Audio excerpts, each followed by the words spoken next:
Hello जी, नमस्ते। तो कैसे हैं आप सभी? आप सभी ठीक होंगे और आपकी तैयारी भी बेहतर नहीं चल रही होगी, बस बेहतर करना होगा। तो दोस्तों, आज की इस वीडियो के ज़रिए हम जानेंगे कि जितनी सीट आ रही है हम लोगों के लिए टीआरई 4 में, उसी सीट के लिए हम लोग कैसे बेहतर तैयारी कर सकते हैं। क्योंकि हम लोग उसके लिए सोच के बैठे रहेंगे कि सीट आज बढ़ेगी, कल बढ़ाई जाएगी, तो हमारी तैयारी थोड़ी धीमी पड़ जाएगी। हाँ, हमें सोचना भी है और प्रोटेस्ट भी करना है, लेकिन ऐसा नहीं है कि हम अपना सारा पढ़ाई छोड़ के बस इसमें लग जाएं। क्योंकि 26,000 जो सीटें आ रही है या इससे थोड़ी सी ज़्यादा, तो इसमें ही हमें अपने आप को सिलेक्शन लेके दिखाना है। तो इसके लिए आपको कुछ काम करना होगा और इसके अलावे भी बीपीएससी टीआरई के अलावे भी बहुत सारी वैकेंसी है जिसके बारे में आज हम इस वीडियो में बात करेंगे। सबसे पहले आप सभी का भी कमेंट था कि कट ऑफ क्या होगा, यानी जो 26,000 सीटें आ रही है या उससे ज़्यादा आ रही है, अब कट ऑफ क्या हो सकता है। दोस्तों, आपने टीआरई 1 की बात हम छोड़ देते हैं, ठीक है, क्योंकि उस टाइम स्टार्टिंग था तो बहुत कम ही कट ऑफ गया था। अगर हम टीआरई 2 की बात करें तो टीआरई 2 में 90 कट ऑफ गया था, ठीक है। और टीआरई 3 की बात करें उसमें 80 कट ऑफ गया था, ठीक है। और कैटेगरी में अलग अलग कट ऑफ गया था, ठीक है। तो हम जनरल के लेके चलते हैं, 80 कट ऑफ गया था, ठीक है। और बात करें बीपीएससी टीआरई 4 जो 26,000 सीटें आ रही है, इसमें कट ऑफ क्या हो सकती है। दोस्तों, उतनी बड़ी सीटें आ रही थी तब आप लोगों ने देखा कि 80 कट ऑफ जा रही थी, 90 कट ऑफ जा रही थी। क्या लगता है आपको कि 26,000 जो सीटें आएगी इसमें कितनी कट ऑफ हो सकती है? अगर मैं अपने अकॉर्डिंग और अलग अलग सोर्सेस के अकॉर्डिंग बोलूं तो 95 प्लस कट ऑफ रह सकती है, ठीक है। यानी पीआरटी में जो कट ऑफ होगी 95 प्लस कट ऑफ रहेगी। क्योंकि आप सभी समझ सकते हैं कि जितनी सीटें थी टीआरई 3 में, टीआरई 2 में, टीआरई 1 में, उसके हिसाब से टीआरई 4 में जो कट ऑफ है बहुत ही कम कट ऑफ है, बहुत ही कम सीट है। तो क्या कट ऑफ 95 प्लस नहीं हो सकती है? हाँ, हो सकती है मेरे दोस्त।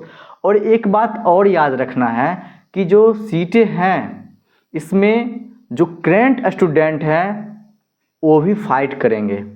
तो समझ सकते हैं इसमें और अधिक कैंडिडेट अप्लाई करेंगे और अधिक कैंडिडेट भाग लेंगे और न्यू कैंडिडेट भाग लेंगे जो फ्रेश कैंडिडेट हैं। तो ये भी सोचना होगा कि इस बार जो कंपटीशन होगा बहुत ही हार्ड होने वाली है। तो दोस्तों, हम लोगों को ये नहीं सोचना है कि हम लोग जो भी स्टूडेंट पिछले ईयर्स जो किसी ना किसी कारण बस सिलेक्शन से छूट गए थे, उन्हें ये सोच के बैठे नहीं रहना है कि मेरा अब होगा कि नहीं होगा। क्योंकि हम लोग 1.5 साल से बीपीएससी टीआरई 4 के लिए तैयारी कर रहे हैं। तो क्या 1.5 साल में हम लोग अपनी तैयारी को बेहतर नहीं कर पाए हैं? हाँ, कोई ना, बहुत सारे स्टूडेंट ऐसे हैं जो कमेंट करते हैं कि मेरी मार्क्स इंक्रीज नहीं हो रहे हैं, मेरा मैथ वीक है, मेरा रीजनिंग वीक है। तो ये बार बार यही सोच रहे हैं, लेकिन इस पे काम आप लोग नहीं कर रहे हैं। जो लोग बोलते हैं मेरा ये सब्जेक्ट वीक है, मेरा मार्क्स इंक्रीज नहीं हो रहा है, तो ये आपकी गलती है। क्योंकि आपने जब एग्ज़ाम दिया टीआरई 3 का, तो आपने पेपर एनालिसिस किया ही नहीं कि हमें किस सब्जेक्ट में कम मार्क्स बन रहे हैं। और जिनको पता है कि हमसे मैथ नहीं बन रहा है, ना रीजनिंग बन रही है, तो आपको उस टाइम से आपको उसी सब्जेक्ट पे ज़्यादा फोकस करना था। और मैंने बार बार वीडियो में ये भी बताया है कि आपको सबसे ज़्यादा फोकस अपनी तैयारी के लिए करना है तो मैथ और रीजनिंग पे कीजिए। क्योंकि मैथ और रीजनिंग एक ऐसा सब्जेक्ट है जिससे हमारे रिजल्ट में अहम भूमिका निभाती है। यानी मैथ और रीजनिंग एक स्कोरिंग सब्जेक्ट है जो हमें हमारे रिजल्ट तक पहुंचाती है। तो अभी भी देर नहीं हुई है मेरे दोस्त, क्योंकि आप लोग को पता है कि बीपीएससी टीआरई 4 का जो एक्सपेक्टेड डेट बताया गया था, हमें नहीं लगता कि इस डेट में एग्ज़ाम हो जाएगा, बट हम लोग उस एक्सपेक्टेड डेट को मान के चलेंगे कि 16 से 19 दिसंबर के बीच में जो डेट आई थी, उस डेट को ही हम मान के चलेंगे कि उस डेट को एग्ज़ाम होगा। तब भी हमारे पास अभी भी टाइम है कि हम अपनी जो भी कमजोरी है उसे हम दूर कर सकते हैं। दोस्तों, मैथ और रीजनिंग अगर अभी से आज से स्टार्ट करेंगे आप लोग पढ़ना 3 से 4 घंटे, ठीक है, यानी मैथ और रीजनिंग ऐसा सब्जेक्ट है जिसको आप 1 घंटे में नहीं कर सकते हो। आपको पहले लेक्चर देखना होगा, कॉन्सेप्ट समझना होगा, फिर उस कॉन्सेप्ट को कोई मैथ बुक लेके उस पर काम करना होगा, उसको सॉल्व करना होगा, फिर कुछ ना कुछ डाउट आएगी, फिर उस डाउट को क्लियर करना होगा और आगे बढ़ना होगा। हर एक टॉपिक पे काम करना होगा जो एग्ज़ाम में ओरिएंटेड, यानी एग्ज़ाम ओरिएंटेड टॉपिक है।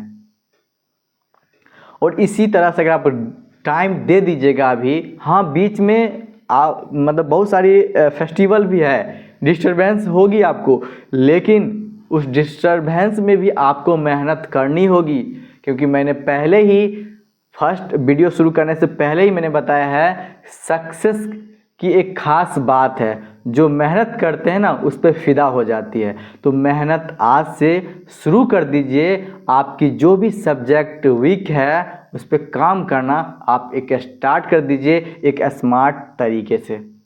YouTube एक ऐसा प्लेटफॉर्म है जहाँ पे आपको हर एक टीचर स्टार्टिंग में 0 से हाई लेवल की मैथ हो या रीजनिंग हो पढ़ाया गया है। सिर्फ आपको काम करना है, जाके वहाँ पे सर्च करना है, आपको हर एक चीज़ वहाँ पे उपलब्ध है फ्री में, बस आप लोग सर्च करना नहीं चाहते हो। तो ये थी बात, ये कि आप अभी भी आपके पास टाइम है, मौका है, आप उस टाइम को नहीं गवाइए, आप अपनी तैयारी को बेहतर कर सकते हो। और ये मान के चलिए कि बीपीएससी टीआरई 4 का जो कट ऑफ होगा 95 प्लस कट ऑफ जा सकती है। दोस्तों, अब हम बात करेंगे कि अदर एग्ज़ाम्स भी है, आ रही है वैकेंसी, जिसमें आप अपनी एक सिलेक्शन, एक सीट आप अचीव कर सकते हो। दोस्तों, जैसे अभी DSSB का जो वैकेंसी आई है, उसमें भी आप अगर फॉर्म फिल करते हैं तो आपकी भी उसमें सिलेक्शन हो सकती है। और KBS की भी वैकेंसी आने वाली है दोस्तों। जैसे कि DSSB का जो वैकेंसी है और जो भी सिलेबस है KBS के सिलेबस के अकॉर्डिंग सेम है, ठीक है। और BPSC की भी सेम सिलेबस है, कुछ टॉपिक डिफरेंट हैं, बट उस टॉपिक को अलग से आप कवर कर सकते हो।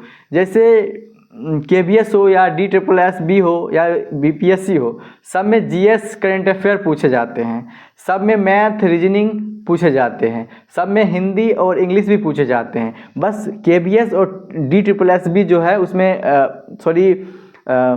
NEP 2020 से कुछ टॉपिक है उसको पढ़ना होता है, जैसे चाइल्ड डेवलपमेंट, इस सब से रिलेटेड कुछ क्वेश्चन रहते हैं, उसको आप अलग से पढ़ सकते हो।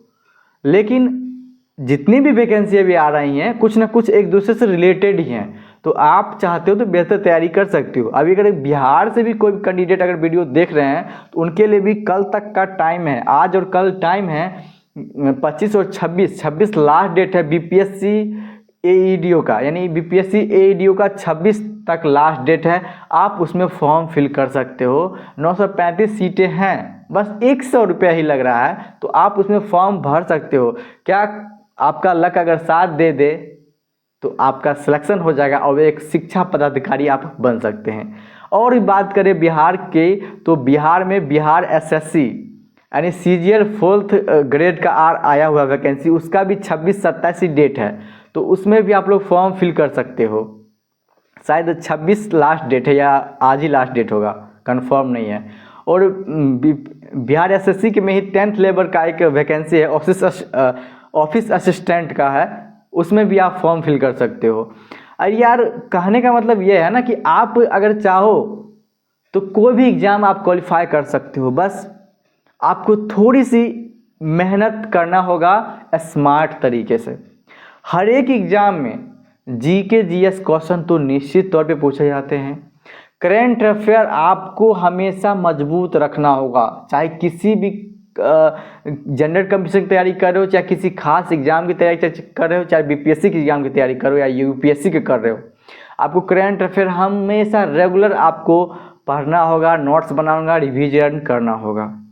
दोस्तों अगर आप बीपीएससी टीआरई 4 केवीएस या DSSS-B का तैयारी कर रहे हो तो सबसे पहले आप उन सभी के वेबसाइट पर जाके, बीपीएससी के वेबसाइट पर जाके या जो भी ऑफिशियल वेबसाइट पर जाके आप प्रीवियस ईयर क्वेश्चन को डाउनलोड कीजिए, उसको समझिए, उसका एनालिसिस कीजिए और उसके अकॉर्डिंग स्मार्ट तरीके से काम कीजिए कि किस सब्जेक्ट का वेटेज सबसे अधिक है।